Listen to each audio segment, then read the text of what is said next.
Welcome to the What's Your Truth podcast, the show that not only showcases the best of independent artists, but also explores what inspires them, what drives them, and what they consider their fundamental purpose as an artist to be.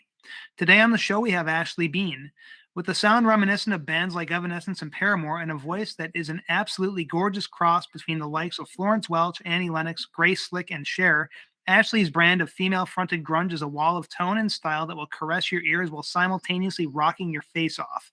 Lyrically profound and musically raw, Ashley was signed to Rock Avenue Records in 2020, and she hasn't looked back since.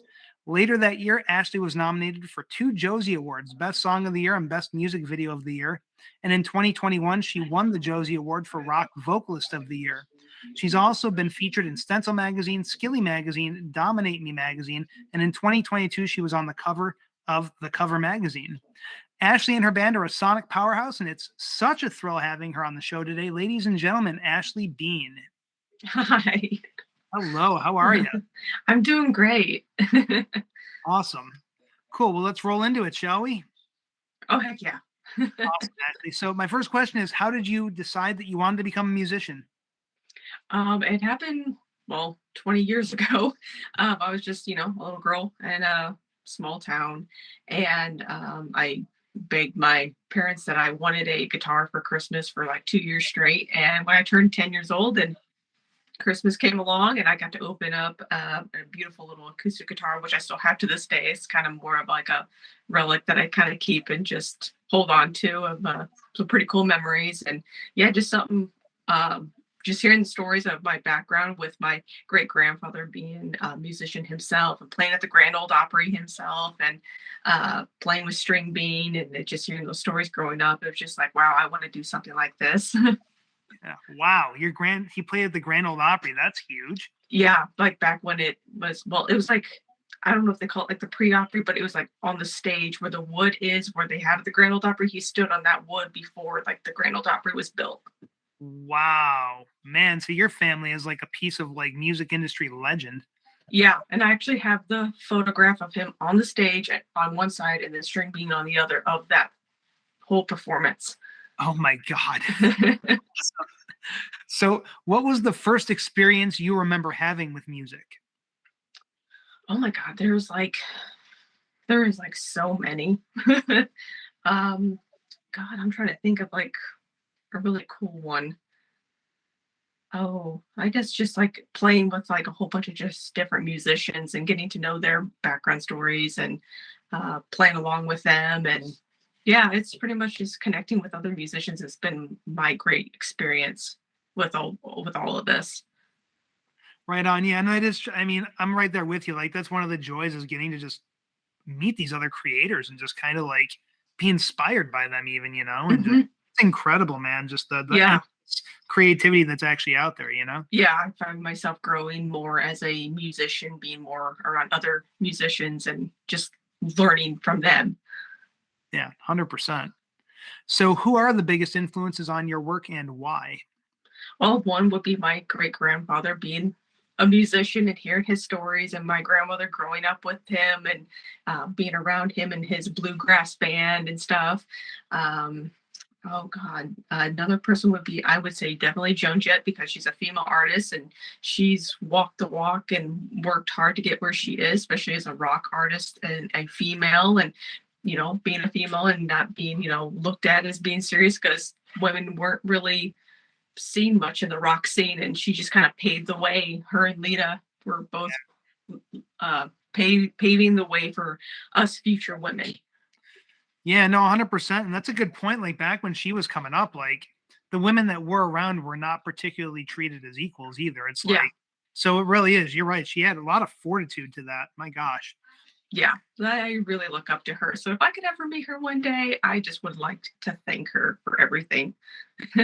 Hey, anything is possible. And I think that's cool that you have that viewpoint too of like, thanking the people that inspire. I think that's Mhm. something that those guys really appreciate too. Yeah. Yeah. So what's the weirdest thing that's ever inspired you? The weirdest thing. um. Oh, that one's a hard one.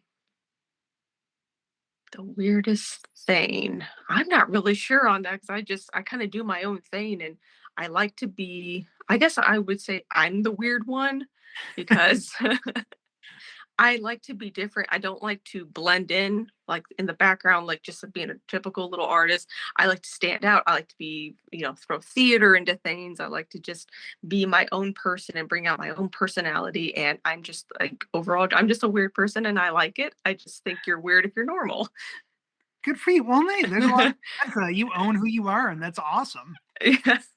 And I tell you, I love that. That's really refreshing. There's so many artists out there, I feel like, that they try to fit into somebody else's mold, and I'm like, that's not what artists do. Yeah, I Yeah, just like I wanna be me. That's who I am. You don't like it? Oh, well.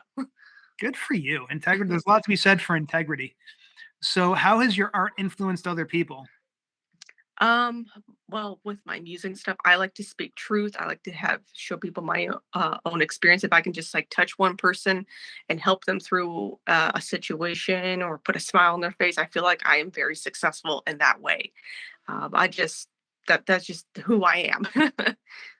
That's awesome. And that's again, that's a huge purpose to have. Is just, I mean, it's. I think sometimes artists kind of underrate their ability to do that, or how big of an impact they can have just by putting a smile on someone's face. It's a big deal. It is, yeah. Yeah, you'll see me on Facebook. Sometimes I'll post little funny memes or videos just because I just want to put you never know what somebody's going through. And if I can just post something out there just to put a smile on their face, it makes me happy. Absolutely. And do you have any pre-show or pre-studio rituals? Actually, currently I'm in the studio working on a new album. We're already halfway through the album and we'll be getting close to wrapping it up here pretty soon and working on photos and getting stuff down for the album art. So I'm in the middle of a huge production of getting an album set and released. Wow, that's a big undertaking too, man. That is not a small amount of work getting an album done. Even one song No, is a lot of work. it's a lot of work. It's a lot of time in the studio and working back and forth with the producer and just the learning experience each time going in. I just love it. Absolutely. So, what risks, if any, have you personally taken for the sake of your music?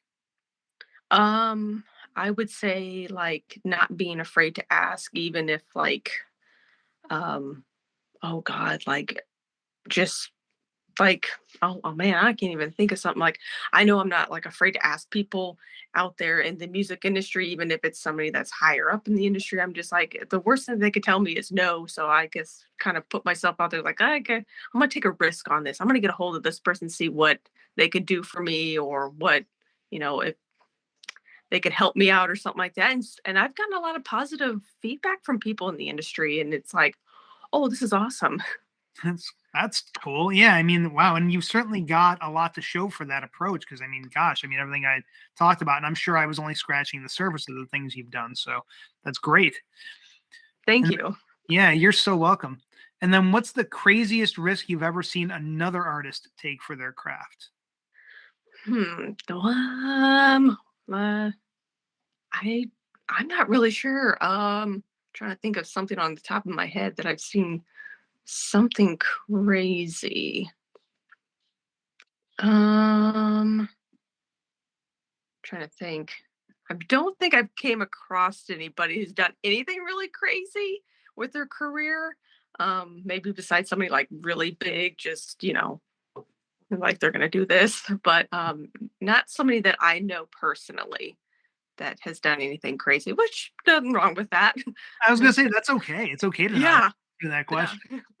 So, what's one thing about you that would shock everyone to know? Um, oh, I guess. Well, I guess there's like a few things. Like I enjoy riding horses and I like to do farm work and I'm from a small town and I like doing that kind of simple life work. And I'm also not only just like a musician, but I'm also like an artist like sketching and painting and I do stuff like that. So when people see me, they think of a musician, but then I do all this other stuff like, oh, you're like a farmer, you're like a country girl, but in a rock way and an artist. That's awesome. And I tell you, man, doing work like that, it's funny. I grew up kind of on a farm a little bit when I was growing up, and it's almost liberating. Like it clears your mind to do work like that. I kind of like it myself. Yeah, it's great to be out there in just nature and around cows, horses, and going fishing, being out in the woods, seeing a pack of coyotes out your distance, but you're not afraid because yeah. Mhm. Heck yeah, that's so cool. And then what's the one thing or the one tool that you absolutely cannot live without as an artist and why? Definitely my Gibson guitar. That has been my baby since day one. I cannot live without that thing. I definitely protect that thing. The thing actually has a background story to Oh it, and yeah? it's pretty cool. I originally bought the guitar at Guitar Center, and it was just this pearl white, beautiful guitar. And I bought it, had it for 2 years, and one day I came home, and the neck and the headstock snapped. Oh, Just I was like, "What happened?" Just sitting there on the stand, just, chilling, just, "Okay, I don't know what happened." So, I talked with Gibson, and they were wanting to see the guitar themselves. Guitar Center said, "Yeah, this is a clean break, like, this shouldn't have been out on the floor," or something like that. Gibson looked at it, they said, "Yeah, we agree, like, we apologize. We're gonna make you a brand new one for free. This was on us." And so wow. they made me a brand new, beautiful pearl white guitar, and I that is my baby. Wow. That's a hell of a story. And good on Gibson for doing the right thing too. Yeah, yeah. Oh, I love Gibson. Just this guitar. It's a lighter style guitar because I told them I'm a smaller built person. The Gibsons are really heavy guitars, and I'm like, could you make it a little lighter for me? They said no problem, and I love it. So great. And you get a hell of a tone out of that thing too. Yeah. Oh yeah. Oh, I love that thing. So good.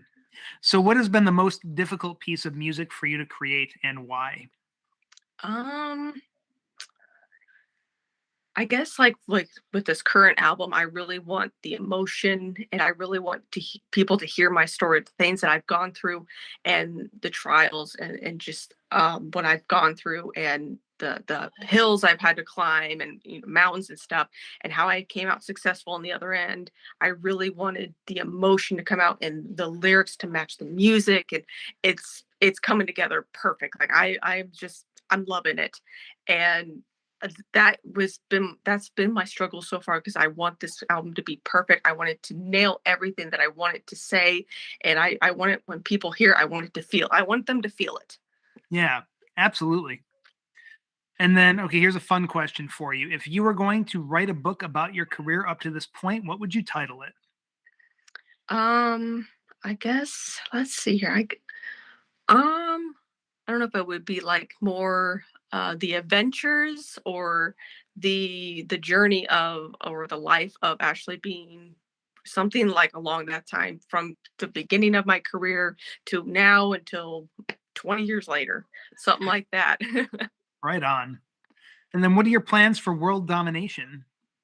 Well, I definitely want my music to really impact people. I really want to bring a change to the world, to bring people more together, to live more in harmony, and to accept everyone. And for my music, just to when you could listen to it, you just feel you just feel complete. That's good. That's actually a great way of putting that. I like that. Like feeling complete from listening to it. That's a really cool way of. Hmm. All right, and I have one more question for you, and just to kind of revisit the introduction to the show. So the show, it not only showcases the best of independent artists, it also explores what inspires them, what drives them, and what they consider their fundamental purpose as an artist to be. So Ashley, what's your truth? My truth is like follow your dreams, stay true to yourself. Go with your gut feeling. If it sounds right, go for it. Take that risk. Do not be afraid of it. If the worst thing that could happen is like you get a no or you start back to square one, but that's a fresh start.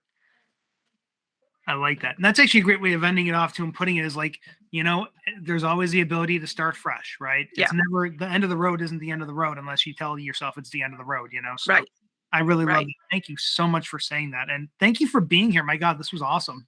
Oh, thank you for having me. This has been amazing. Yeah, yeah, yeah. So before we do end off, I did want to give you 60 seconds. If there's anything you want to plug, 60 seconds of everything Ashley Bean, fire away. Yeah, you can find my music on www.ashleybeanband.net. You can find me on Facebook, TikTok, Twitter, Instagram, even on YouTube. Yeah, I'm going to be starting to do some shows here pretty soon and working with my label, and I'm excited to get out there. That's so awesome. All right. And my God, so your 2023 is looking pretty exciting. That's so great. Yeah, yeah, it's a pretty busy one so far. Good. Well, awesome. Well, again, thank you for being here. And to everyone watching, thanks for tuning in. This has been the What's Your Truth podcast, and I'll see you on the next episode. Later. Yeah, you follow your own rules and you preach them unto me. But you don't think before you act, and you ain't got no business with me. You don't know. But tell me what's your truth? Oh, what's your truth? Now you got down